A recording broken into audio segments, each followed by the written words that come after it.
C'est une attaque à visage découvert et elle ne vient pas de n'importe qui, elle vient de Bridgewater qui est un hedge fund dont on dit qu'il est parmi les plus puissants de la planète et pour cause il a 160 milliards de dollars sous gestion. Bridgewater a donc annoncé parier contre l'Europe, un pari quand même à 22 milliards de dollars, 22 milliards de ventes à découvert sur plusieurs titres, dont des actions de géants industriels européens comme Total, Airbus ou encore BNP Paribas. On va décrypter tout ça avec vous, Xavier Timbaud. Bonjour. Bonjour. Vous êtes le directeur de l'OFCE. Merci d'être avec nous.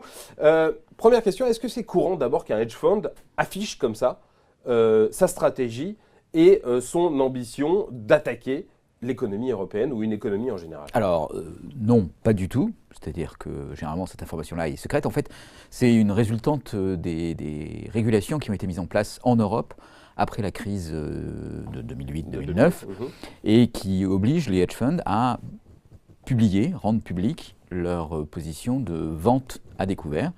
Alors donc du coup, on sait que Bridgewater vend à découvert un certain nombre d'actions d'entreprises européennes. Par contre, on ne sait pas ce que fait Bridgewater sur les actions américaines. Et peut-être qu'il a aussi une position à découvert sur les actions américaines. Mais en tout cas, voilà, on sait que... Parce qu'en Europe, on l'oblige à le dire, alors qu'aux États-Unis, voilà, on ne l'oblige pas à le dire. On n'est pas obligé de le dire aux États-Unis, il est obligé de le dire pour l'Europe. Et donc, on a l'information. Donc, ce n'est pas du tout usuel. D'ailleurs, je pense que ça les embête un peu d'avoir à commenter leur analyse sur l'Europe. Parce que d'habitude, ils préfèrent avancer masqué. Voilà, enfin, en tout cas, dans une certaine discrétion.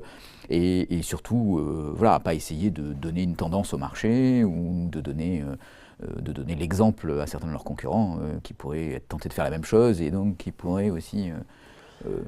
On va peut-être rappeler, juste avant de rentrer dans le fond du dossier, ce que c'est que la vente à découvert, pour ceux qui ne connaîtraient pas tout à fait. C'est un mécanisme sur les marchés financiers qui a été très utilisé et très décrié pendant la crise de 2008. Est-ce que vous pouvez nous rappeler en 2 secondes en quoi ça consiste? Donc, vendre à découvert, c'est parier sur le fait que le prix d'une action va baisser. Et donc, c'est le vendre aujourd'hui à un certain prix, mais en espérant les racheter moins cher demain. En espérant les racheter moins cher demain. C'est des mécanismes assez habituel aujourd'hui d'intervention sur les marchés financiers pour effectivement faire ce pari-là. Alors il y a évidemment le pari symétrique d'acheter en pensant que ça va monter, mais voilà. Qui est normalement le pari classique que l'on fait sur les marchés financiers. Qu'est-ce qui, selon vous, pousse aujourd'hui ce hedge fund, Bridgewater, à aller comme ça, attaquer l'Europe, à l'annoncer, à l'affirmer en disant, eh bien aujourd'hui, nous, on croit que l'Europe va peut-être pas s'effondrer, mais en tout cas est nettement surévalué. Alors voilà, il y a deux branches possibles sur l'analyse. Je pense que dans un premier temps, quand on a eu l'information, on a beaucoup insisté sur une analyse systémique, disons, sur l'Europe, en pensant qu'il y avait des risques d'éclatement, de montée des populismes, qu'un certain nombre de questions économiques étaient loin d'être résolues en zone euro, éventuellement qu'il pouvait y avoir un scénario d'éclatement de la zone euro avec un problème sur les banques italiennes, une sortie de l'euro de la part de l'Italie, enfin, etc. Donc un scénario très, très noir. Bon, ceci étant dit, apparemment il y a quelques déclarations des dirigeants de Bridgewater qui poussent un peu dans ce sens-là. C'est peut-être quelque chose de finalement un peu plus simple, c'est de dire, d'abord il y a eu le retournement sur les marchés financiers, donc peut-être que Bridgewater a des positions courtes sur d'autres marché et pas simplement l'Europe. Donc c'est pas spécifiquement un risque Europe. Et puis d'autre part, c'est peut-être une analyse plus en termes de cycle de croissance et de dire, en fait, les éléments plutôt positifs qu'on a vus sur la croissance en Europe nous indiquent que le cycle est en train d'être terminé et donc que la phase de montée des actions est terminée et que c'est pour ça qu'ils se mettent en vente en perte parce qu'ils anticipent un atterrissage de l'économie européenne. Donc ce serait une espèce de signal d'alarme, de cri de Cassandre, alors que les signaux qu'on a, globalement, sont plutôt des signaux de reprise.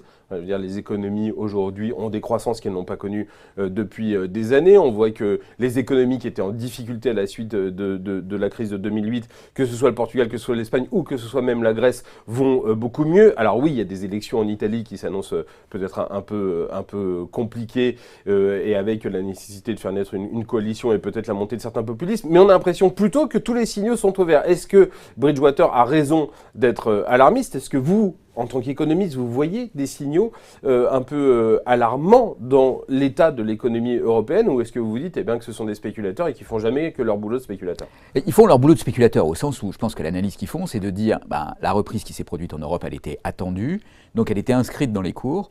Et donc, en fait, les cours aujourd'hui anticipent déjà cette reprise et ses conséquences. Et eux essayent plutôt de jouer le coup d'avance, qui est de dire, il y a un moment où on va se rendre compte que ce mouvement de reprise est terminé.